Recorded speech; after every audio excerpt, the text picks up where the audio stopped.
கோவை மற்றும் Madurai metro rail திட்டம் அமைக்க எதிர்க்கட்சித் தலைவர் எடப்பாடி பழனிசாமி பிரதமர் மோடியிடம் மனு அளித்துள்ளார். கோவைக்கு வேளாண் மாநாட்டில் பங்கேற்க பிரதமர் மோடி வந்தபோது 8 கோரிக்கைகள் அடங்கிய மனுவை எடப்பாடி பழனிசாமி கொடுத்துள்ளார். கோவை மாவட்டத்திற்கு ரூபாய் 10,740 கோடியில் 34.8 கிலோமீட்டர் தொலைவுக்கும், மதுரையில் ரூபாய் 11,368 கோடியில் 32 கிலோமீட்டர் தொலைவுக்கும் மெட்ரோ ரயில் திட்டம் கொண்டு வருவதற்கு திட்டமிடப்பட்டது. இதன்பின் இரு மாவட்டங்களில் மெட்ரோ ரயில் திட்டத்திற்கான திட்ட அறிக்கை தயார் செய்த தமிழக அரசு மத்திய அரசிடம் ஒப்புதலுக்கு அனுப்பியது.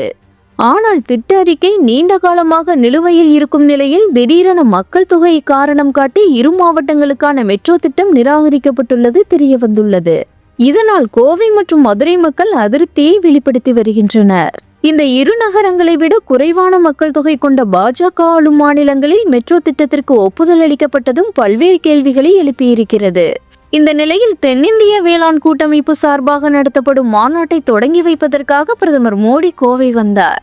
கோவை விமான நிலையம் வந்த பிரதமர் மோடியை ஆளுநர் RN ரவி, மத்திய இணையமைச்சர் எல் முருகன், அமைச்சர் சுவாமிநாதன், எதிர்க்கட்சித் தலைவர் எடப்பாடி பழனிசாமி, தமாக தலைவர் GK வாசன் மற்றும் புதிய நீதி கட்சி தலைவர் AC சண்முகம் உள்ளிட்டோர் வரவேற்றனர். அப்போது எடப்பாடி பழனிசாமி பிரதமர் மோடியிடம் 8 கோரிக்கைகள் அடங்கிய மனு ஒன்றையும் அளித்திருந்தார். குறிப்பாக கோவை மதுரையில் மெட்ரோ ரயில் திட்டத்தை அமைக்க நடவடிக்கை எடுக்க வேண்டும் என்றும் கோரிக்கை வைத்துள்ளார். அதேபோல் பம்பு செட்டுக்கான GST வரியை 18% இருந்து 5% குறைக்க வேண்டும் என்றும் வலியுறுத்தியுள்ளார்.